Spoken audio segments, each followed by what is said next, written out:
Tuwing gumigising sa umaga, kalinga at pagmamahal kaagad ng asawa ni Agatha. Tulad ng dati ang kanyang hinahanap-hanap. Umaasang isang araw ay magigising siyang normal na lamang ulit ang lahat. It's not that easy, Agatha. Oh, come on. Pangaral pa niya sa sarili. 1 linggo na rin simula nang mangyari ang lahat. Ang tuluyang pagpapalaya ni Mike sa kanya at ang kanyang pagtukla sa buong katotohanan. Bumaba siya ng hagdanan at pumuntang dining area habang inaalala ang lahat.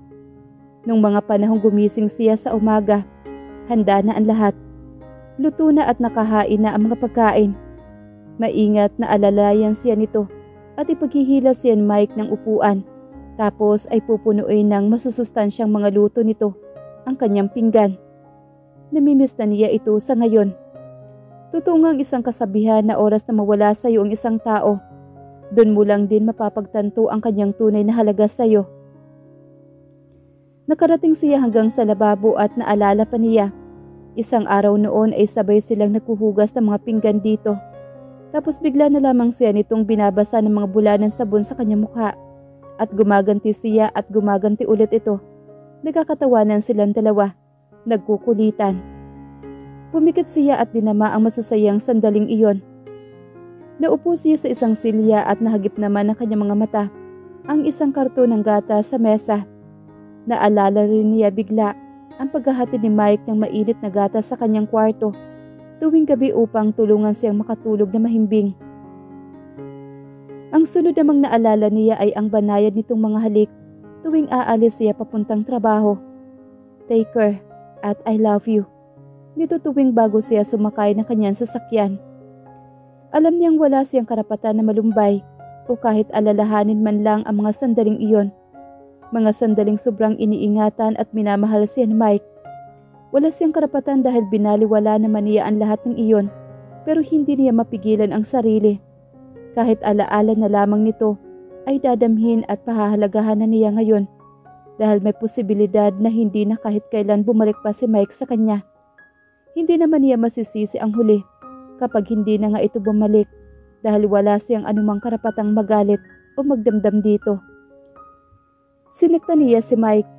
Kailangan niyang maghirap. Kailangan niyang maramdaman ang sakit na naramdaman nito. I want you back, Mike. Kahit wala akong karapatan dahil sa lahat ng mga sakit na idinulot ko sa iyo. Pero umaasa pa rin akong babalik ka. Ang sunod niya nakita ay ang wall frame sa may bandang tabi niya. Kuha iyon noong kasal nila at may caption sa ilalim na Mr. and Mrs. Monte Carlo. Bigla tuloy niyang naalala ang isa sa mga hindi niya makakalimutan sandali nila ni Mike noong nasa kolehiyo pa lamang sila. Uy, nandyan na si Mike Monte Carlo oh. Dinig niyang tuksuhan ng mga kababaihan sa koridor ng building ng nursing department nang minsan silang napadaan doon. Oo nga ang gwapo no? Naman, Monte Carlo eh. Pero mas gwapo pa rin si Rafael. Saka si Robert Monte Carlo. Gwapo rin naman si Frederick Basta gwapo silang lahat ng magpipinsang Monte Carlo. Walang pangit sa kanila. Yeah, kahit ang mga babae, ang gaganda rin. Lalong-lalo na si Karen Monte Carlo. Iyon nga lang ang hirap nilang abutin no? Dahil parang may sarili silang mga mundo. I mean, kung sino yung mga kadugo nila, yun lang din talaga ang circle of friends nila. Ganun nga siguro kapag mayayaman talaga. Oo pero nandiyan na talaga si Mike. Paparaan na. Tili naman bigla ng isang babae. Hindi na siya magtataka kung ganito ang salubong ng mga taga-department kay Mike. Maliban sa gwapo ang kaibigan niya, ay marami ring nakakakilala rito. Isang Monte Carlo kasi at kilala ang mga Monte Carlo sa pagiging isa sa mga mayayaman at maimpluwensyang pamilya sa bansa dahil sa iba't ibang malalaking mga negosyo nito. Gwapo mo talaga Mike, tinitilian ka ng karamihan no? Tawa niya sa kaibigan nang lagpasan nila yung mga babae. Nag-smirk naman ang binata sa kanya. Hindi naman akong tinitilian ng mga yan, kundi yung pangalan ko I guess. Kapag hindi ako isang Monte Carlo, walang pakialam sa akin yung mga yan, kahit maghubad pa ako sa harapan nila. Ito naman, ang hard mo naman sa mga girls. Bakit hindi ka ba kinikilig kapag tinitilian ka? Marami rin naman ang magaganda doon sa mga nadadaanan natin ah. Wala ka malang bang napansin kahit na isa? Wala. Ngumuso naman siya sa naging sagot nito. Ibang-iba talaga ito sa mga pinsan nito. Yung ibang mga lalaking Monte Carlo kasi ay gustong-gusto kapag alam na hinahangaan sila ng babae at magsisimula ng makikipaglandian sa mga iyon. Samantalang itong Monte Carlo na kaibigan niya ay iba talaga. Bakit naman wala kang nagustuhan sa mga iyon? Kasi ayoko sa babaeng gusto lang ako dahil sa pangalan ko. Kung ganon, ano palang gusto mo? Gusto ko yung babaeng gusto ako dahil gusto talaga ako at walang maraming rason. Yung tipo bang gaano man kakilala o gaano man hindi ka pansin-pansin ang mukha ko, pangalan ko at tanggap pa rin ako. Naks, parang ako? Bigla naman itong natigilan at napaiwas ng tingin sa kanya. Parang ako na tanggap kang kaibigan kahit mapamonte Carlo man ang apelyido mo o mapahindi man. Dugtong naman ni Agatha. Oo, ganun nga, parang ikaw. Parang nahihiya pa nitong sagot at hindi na talaga makatingin ulit sa kanya. Natatawang inakbaya naman niya ito. Naks, ang taas pala ng standard ng isang Mike Monte Carlo, no? Ang hirap ma-reach. Nangingiting umiling-iling na lamang ito sa kanyang kakulitan. Kaya pala sa simpleng mga salita niyang iyon noon, ay tila nahihiya na ito at hindi makatingin ng diretso sa mga mata niya dahil guilty pala ito. At iyon ang hindi man lang niya napansin sa loob ng maraming taon na naging matalik niyang kaibigan ito. Napukaw lamang siya sa mga iniisip na marinig ang sunod-sunod na doorbell sa main door. Mike? Nasambit niya at pakiramdam niya ay bigla siya nagkaroon ng pag-asa. Dali-dali siyang tumakbo papunta sa pintuan. Sana nga si Mike na ito. Sabik na sabik siyang makita at mayakap ulit ang kanyang asawa. Ngunit gayon na lamang ang kanyang pagkadismaya nang hindi si Mike ang bumungad sa kanya. Pagkabukas niya ng pintuan kundi si Alan. Alan, anong ginagawa mo rito? Namimiss na kasi kita, mahal. Hindi ka na nagre-reply sa mga text ko o sumasagot sa mga tawag ko. Miss na talaga kita. Pupungay-pungay nitong sinabi sa kapilit siyang niyayakap nito. Halatang nakainom ito sa amoy at itsura pa lang nito. Namumugto at namumula rin ang mga mata nito. Alan, itinulak niya ito. Alan, sinabi ko na hindi ba? Itigil na natin ito. I want my husband back this time. I want to prove to him na nagbago na ako. That I became a better person, a better woman because of him. Kaya hindi ko magagawa iyon hanggat may komunikasyon pa tayo. Alan, bata pa naman tayo eh.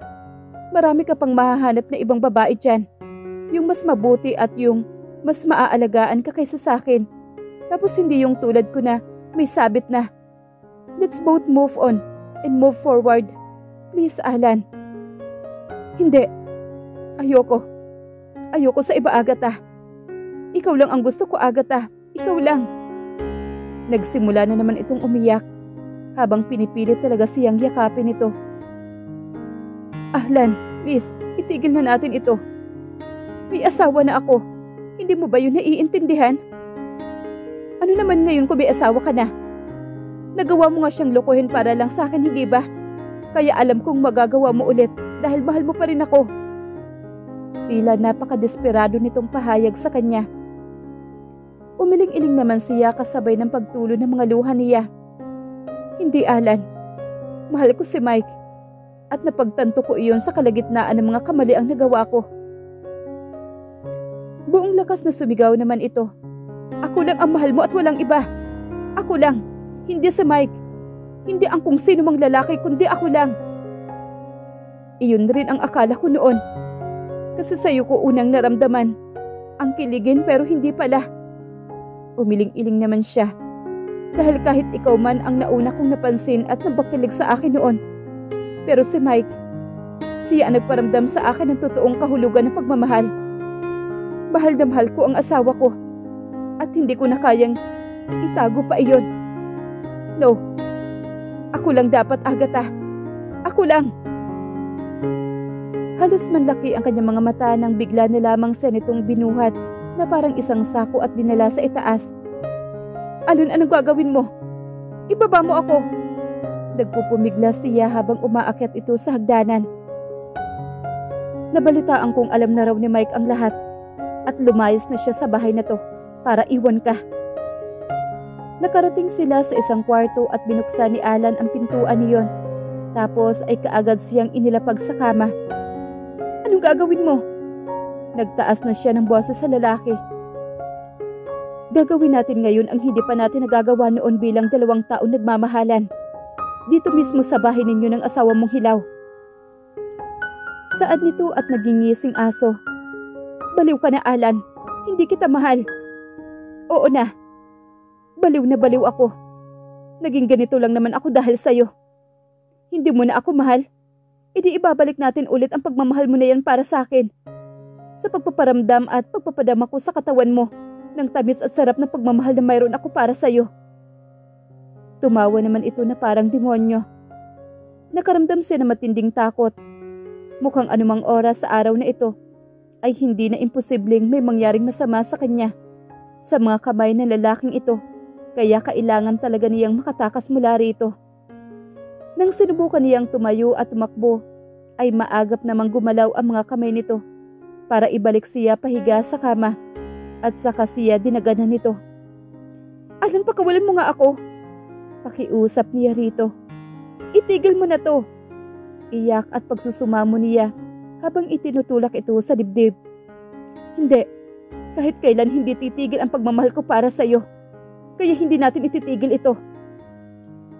Patuloy nito sa kapinangko ang kanyang mga kamay sa kanyang ulunan. Alan, please. Magbagong buhay na tayo. Bata ka pa. Marami ka pang makikilalang iba. May asawa na ako kaya palayain mo na ako. Hindi, Agatha. Ikaw ay akin lamang, Agatha. Akin ka lang. Hindi pala ito in love lang sa kanya kundi obsessed talaga. No. Pagmamay-ari ako ni Mike.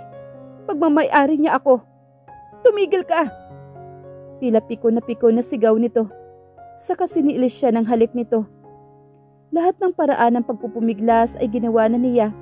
Makawala lamang mula rito. Tumigil ka na, Alan! Ano ba? Akmang bababa na sa kanyang leeg ang mga halik nito. Nang bigla itong tumigil dahil tila may biglang naalala. Yung pito nga pala sa baba. Isasarado ko.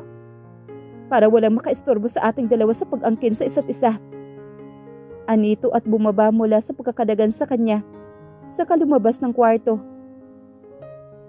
Kaagad niya itong sinundan ng tingin at nang makitang bumaba na ito ng hagdanan, ay saka siya kumilos upang hanapin ang kanyang cellphone para makahingi siya ng saklolo.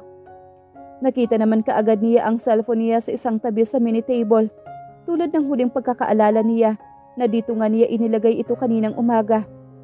Isang tao kaagad ang naisipan niyang tawagan upang hingin ng tulong. Si Mike.